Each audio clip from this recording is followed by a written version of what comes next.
Hello, everyone, and welcome back to the Cup of Joe with Joe and Joe podcast. I am your host, Joe, and with me, as always, is my wonderful co-host, Joe. Joe, I got a question for you. And what would that be? What's the difference between redheads and red bricks? Well, they can both kill you. You can make love to both of them. They're both red. You got nothing? I got nothing, honestly. You stumped me here. Red bricks actually get laid. Oh! And end. Perfect. That was perfect, solid opening for our discussion on Tall Girl. I ain't gonna look at a brick the same. Because of Tall Girl or because of Attack on Titan? Both, man. Okay. I mean, that makes perfect sense. So hello, everyone. And if you made it past all that insanity in the beginning there, welcome back to Cup of Joe, Joe and Joe. This is the anime edition, and we shall be discussing Attack on Titan, Episode 11, Deceiver. So, if you didn't know, this one stars a brick. Big brick. Big brick. What were your thoughts on everything that happened in this episode? Because it's another, I'm going to say it's another low action episode, but that is relative compared to some of the earlier episodes. Joe? Yes. We got finished that one roller coaster. That was a fun roller coaster. It was. But we're like, hey man, we're at Doherty Park. Let's hop on another fucking roller coaster. And we just got, we strapped in last episode, and we have started the climb. And oh boy, this climb feels like it's even taller than the last one. Thank you, Miley Cyrus. Oh, what a great song. Joe, was that played at like every single one of your school dances? Thinking of all the ones that I went to, meaning that I didn't go to a lot, yeah, I'm pretty sure it was played at pretty much every school dance, and like Sweet 16s and stuff like that, it was just always on. Well, it was always the slow song at the end. Oh boy, man, nostalgia. If you want to learn about nostalgia, watch our Only Yesterday episode. Moving on, I also referenced this episode in that episode. That's what I call some meta shit right there, boys. We are consistent. And this episode is, yes, we are going back up the goddamn hill on a brand new roller coaster, and Gabi is fucking nuts. Gabi is crazy. I don't like Gabi. I'm just gonna come out and say it. She pisses me the fuck off, and she's psycho. She is literally, Joe. I'm sitting down to watch this episode, and as soon as what happens is Gabi pretends she's having like a seizure or something, and the guard comes in. He's like, cliche prison scene of all time. He's like, "Oh, little girl, how are you okay?" And then you see Gabi's eye just like twitch, and you're like, "Uh-oh." And she just smacks him with like a sock filled with a brick, pillowcase filled with a brick, I don't even know, and proceeds to murder him with said brick and smash his head in. And I literally was just sitting down watching, and then I jumped backwards, and I'm back here, and I'm like, oh my god, I'm like holding myself, I'm like leaning back from the screen, I'm like, oh, Gabi, no.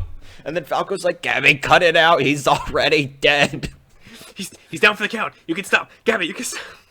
I want to see a fan edit of this where Falco goes, like, he calls for the guard, come quick, something's happened to her. And the guard props in, he's like, what was it? And he's like looking at her, and like she turns to her, and then she just goes, it was a brick, smack, house. Like someone just like fan edits in just like that audio clip where it, like her eyes like stop fritzing out and like they just lock eyes with the guard, and then just that audio clip plays of it was a brick house. Like that would be chef's kiss. But yeah, Gabi's very feral, and I think there's a legitimate argument in this season for the horse as best girl because of what happens. How do you know it's a girl? I'm just saying it is because it makes a funny joke. It, rookie mistake, Joe. Rookie mistake. God damn it. You're pushing your chips all into one pile, and you don't even know the answers, man. And I like barbecue chips, you know? It's like I don't want to push them away, but then to keep killing in the game, you got to put some of them in. And I have so few with the potato chips left, the barbecue ones to be specific. And I really like the barbecue potato chips. And I want to keep playing the game, but I don't want to lose the barbecue potato chips, you know? And I'm not very good at the game. I feel you, homie. I feel you. Thank God someone does. So back to best girl. This horse just fucks Gabi up. First off, with that brutal murder out of the way, they run away into the wild of Paradise Island, and Falco's I'm sorry for derailing the everything else, but yes, Gabi bricks a man in the head and they flee. And Falco is really growing on me. I actually really like Falco now. Falco is the everyman. Falco is the audience character. He's just like, I don't know what the fuck's going on, but I can't let people keep killing each other. Yeah. I really like Falco. You can see the gears turning in his head, and so they run away and they're like, we gotta survive in the woods. We gotta. Gabby's like, I just need to get answers. I need to find Zeke, and Falco's like, well, maybe they'll send help. We'll be rescued. And I'm like, oh, Falco, you sweet little boy. You sweet, innocent, ignorant little shit. And eventually, they run into this sweet little girl on the stream side, and Gabby's like, oh yeah, let me grab another one of these motherfucking rocks. That shit was fun the first time. She starts to brick another person in the head. And Falco's like, really? Twice? One day? Gabby, settle down. Down, girl! Down! Bad girl! Like, holy shit, Gabi really likes killing people, and I think she just really likes killing the Paradise Eldians because, as we've seen in previous episodes, she is a brainwashed bitch. Yeah, big time. And what ends up happening is that the girl's like, "Oh, you're runaways. Oh, come see my family." And Joe, see. Did you pick up on this? I hope you picked up on this. Do you know, what family that is? Of course I know whose family that is. That is the family of Sasha. And for those who don't remember, this is also a bit, of course, remember. Sasha is the only person that Gabi has not murdered by brick so far. So, pretty important if you ask me. Yeah. It kind of I heard her say Bros Farms or something like that. And I'm like, why does this remind me? And then I saw the dad. I'm like, oh my God, it's Sasha's family. I'm like, oh no, this not good. What I did like in this episode though is this whole episode is about. I mean, Deceiver's a really good title because it's not just there's other stuff going on besides with Gabi and Falco, but you can kind of see it a little bit in Gabi's mind that the gears are turning, that maybe the way she's thinking and was raised to be like, oh, Eldians are devils is wrong,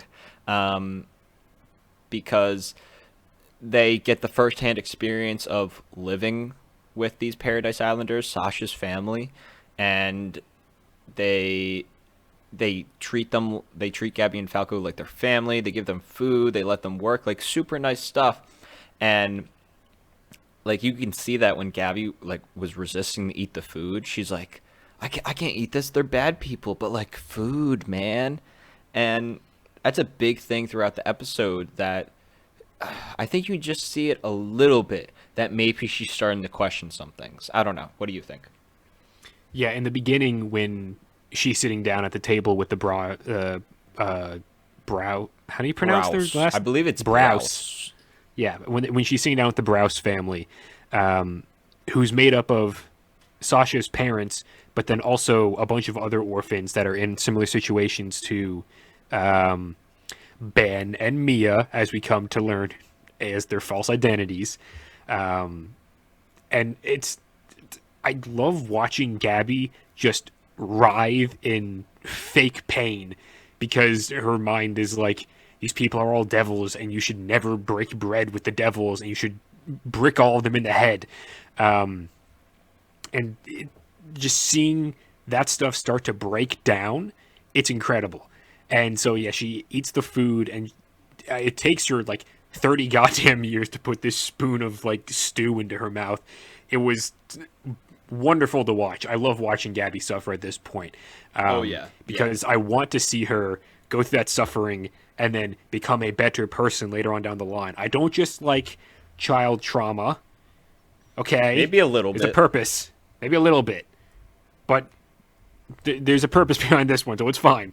At least I hope there is. But then we come to the scene where they're working in the stables, and we have the introduction of Best Girl, this horse that just completely takes Gabi down. It's wonderful. Bites like, her head. Apple. Apple, yeah, exactly. And then chomps on Gabi's head, and then Gabi just doesn't move for whatever reason. Just starts crying, and then falls and trips into the dirt, and then a bucket lands on her head, and I'm just like, this is great. This is exactly what Gabi deserves right now. You deserve to be just, like, smacked around a little bit by karma. It's got its hands on you now, and it's like, hey, fuck you. Yeah, exactly. It feels good to see Gabi slowly coming to realization about some stuff. And the big thing happens when one of Sasha's sisters, the older one that found them, like lets them know, like, hey, I know you're from Marley, and like basically she's trying to be like, hey, like everybody thinks we're devils, but we're not. We're normal people. Like we're nothing that crazy. And then when this girl, I forget her name, takes Gabi and Falco to the place where her mom were murdered. We get the flashback of when Sasha saved her, which was a cool little reference. But she brings up this point, like, why did my mom have to die? Like, why? What was the point of that? And Gabi's like, oh, you must pay for the sins of your ancestors. And then she's like, my mom didn't do anything. She was a farmer, damn it. Like, what the hell? And then Gabi's just like, thinks about it for 0.1 seconds.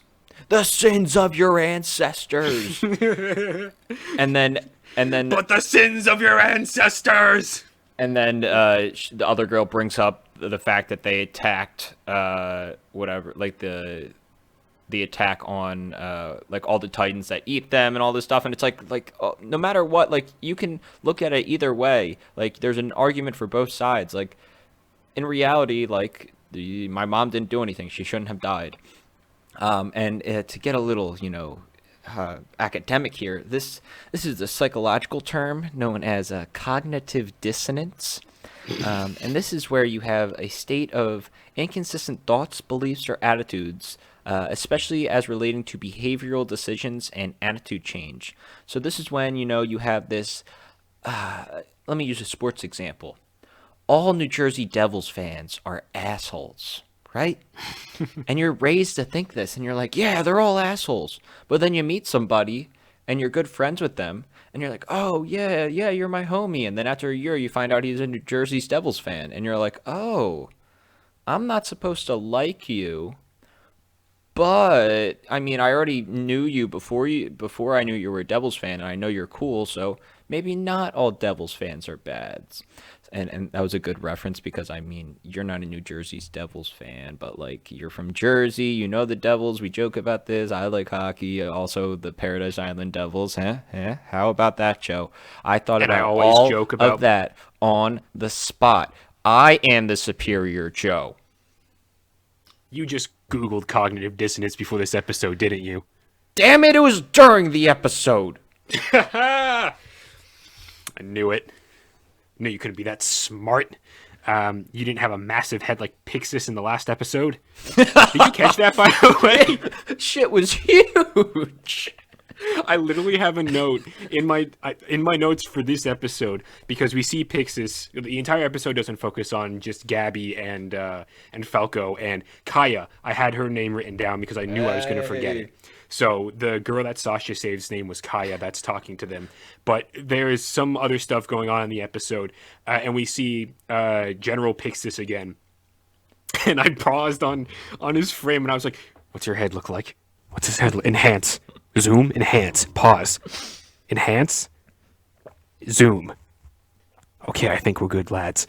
Yeah, I was because there was something last episode where he bows, and I was like, wonky perspective, and then his head moves up, and the head just keeps growing, and I was like, whoa, hold on, your head doesn't look like that.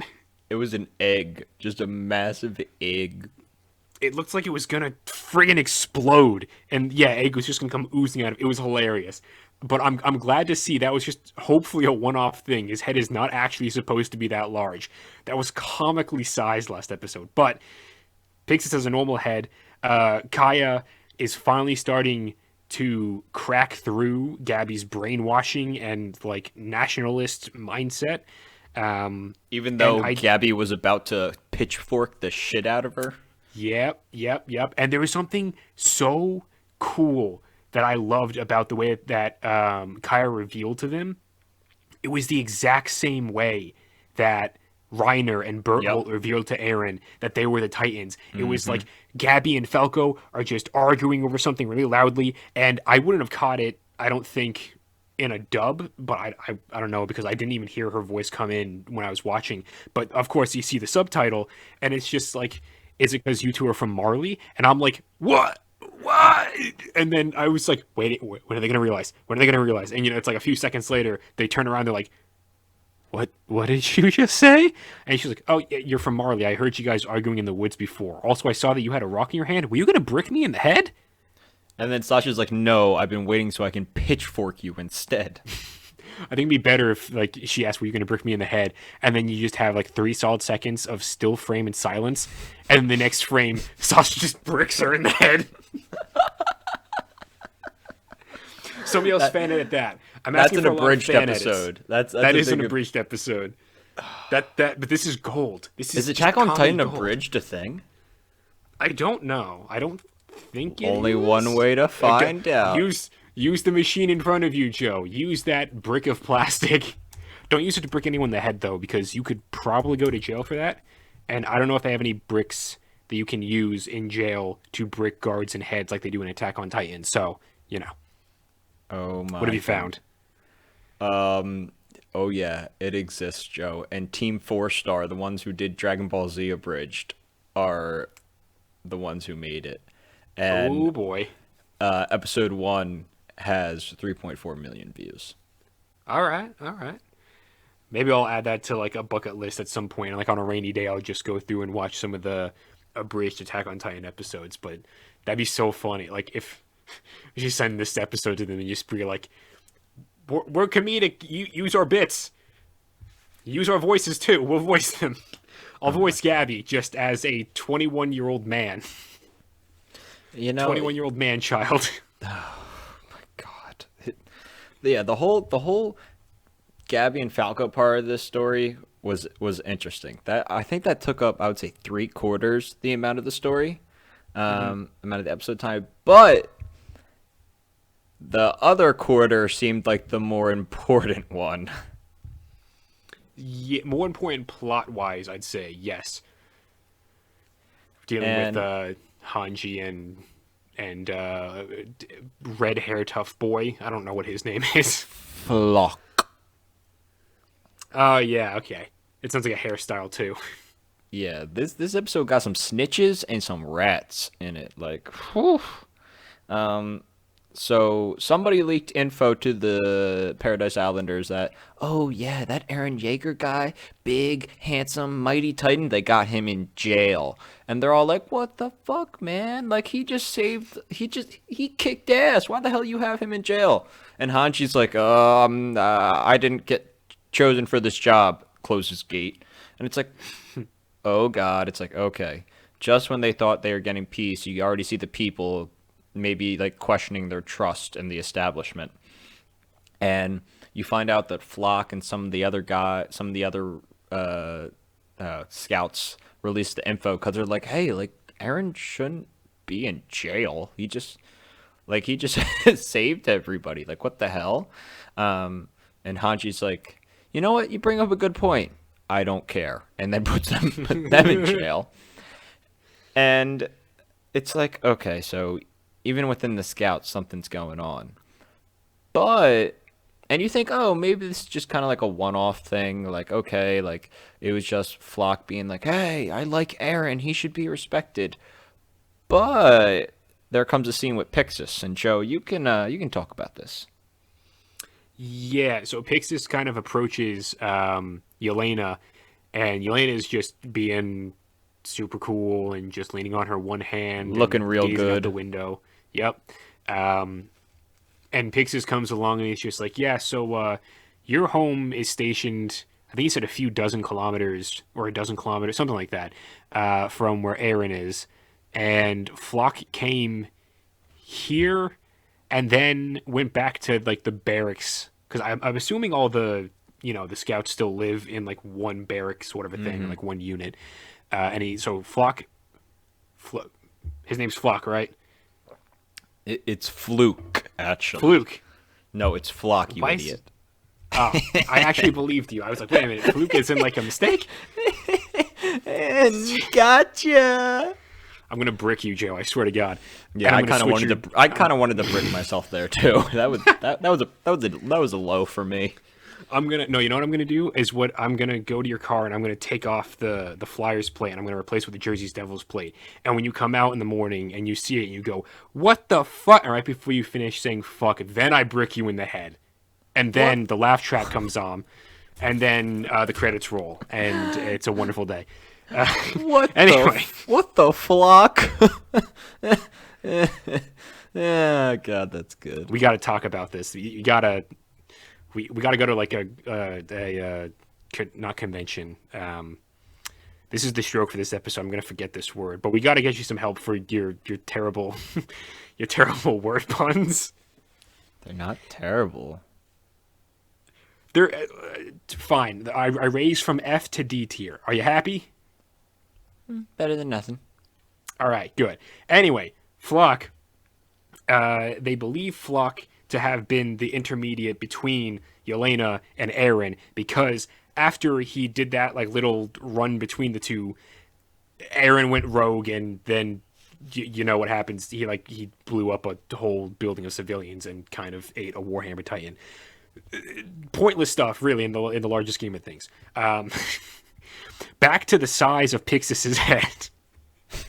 But so he's kind of interrogating Yelena about that, and I don't know. Is he detaining her? I can't remember what he does to her exactly. I think he's just questioning her right now, right? Well, they're all the volunteers are detained. That was the other Oh thing. yes, All the that's people right. are like, because they didn't just release info that Aaron was detained, but all the volunteers are also detained. Like all the people that Right. have helped out, they're like, you know what? Go to jail. You know what? We're gonna put you in these other barracks that have bars instead of walls. So have fun. Oh boy. Yeah, and basically this is hinting that oh boy, there might be another plan within the plan that has a plan within it. Um and it's like where is this going? I thought the whole oh my goodness, Zeke has a master plan. Yes, Elaine is going to help out. Woohoo, the Paradise Islanders. Like I thought that was the big twist. It seems like they're getting ready for another big twist like oh like I don't know. A lot of snitches. Sounds like a lot of snitches and rats. Nobody can be trusted. Um, I really don't know where it's gonna go, and it kind of creeps me out. But they just kind of hint at that. They don't give you too much info. Do you even see Aaron this episode? I present day Aaron, no. You see flashback Aaron because Mikasa has that little migraine thing when the scout that she puts behind bars gives her the scout salute. That was And you weird. see, yeah, I don't know what that was about, and I'm curious about it. Like, I don't know if Mikasa is because like I kind of thought, remember how last episode we were like, there might be like Aaron might have a plan with Zeke, and Mikasa and Armin might know about it. But this gives me the feeling that maybe they don't. At least Mikasa doesn't, and I don't know. It almost feels like she is regretful of what's happening to Aaron right now, or she might start to see what he's always been like in a different light, being that he's like an angry and violent person. I'm not sure yet. It's very ambiguous. Yeah, I was confused with that. But I think the biggest thing for this episode was the flash to what's happening in Marley after the Yes, attack. there was an end credit scene. I was gonna ask. I was like, oh, I was supposed to text you before this. I wanted to double check you saw that, not thinking that like, oh, it's the credits or whatever. Like, there's no, it's gonna be like the preview because they did a preview as well. Hmm. But I was hoping that's good you watched it, and that got me. That got me hype again. That is what made it click. That I'm like, oh boy, we're going up the hill for the roller coaster. Like the Commander Magath, that's his name, correct? I got that. Got Yes. that. Basically, debriefs everybody. He's like, look, Zeke was a traitor. We only is most likely a traitor. This wasn't. There was a lot of inside jobs. Um, there we can't trust anybody, and we need to prepare to go over there and attack them head on. And then everybody's like, nah, let's do it now. Yeah, well, he's just like, we should do it in six. Like, we'll be prepared to do it with the rest of the world in 6 months, and then everyone's just sort of like, 6 months, because like Colt is real itching over to get over there and grab his brother and bring him back. Um, and then Reiner, who is, I believe, now the de facto leader of the Marleyan Titans, right? Because he was like the vice captain. Yes. Yeah, okay, so that's crazy thinking that he is now the leader of them. And so now he's like, no, no, no. If we wait 6 months, Zeke is going to have formulated a plan and he's going to know how to counter us at every turn. If we attack now, he won't have time to make that plan. So we go now. And I'm like, ooh. But I'm also not entirely convinced that Reiner is going there to fight for Marley, like to for the glory of Marley. Oh no, I no think he's way. got his own personal reasons. He's definitely gonna be find Zeke and Aaron and be like, all right, guys, what the fuck? Why was I not invited to this conversation? Am I not cool? I could be a traitor too if you wanted me to. I don't think he cares about that. I think he's like Colt, where he just wants to rescue Gabi and Falco, and then die. Like I think he literally just Oh wants yeah, to secure their future and then die. Like he doesn't have the fight in him personally to like for himself.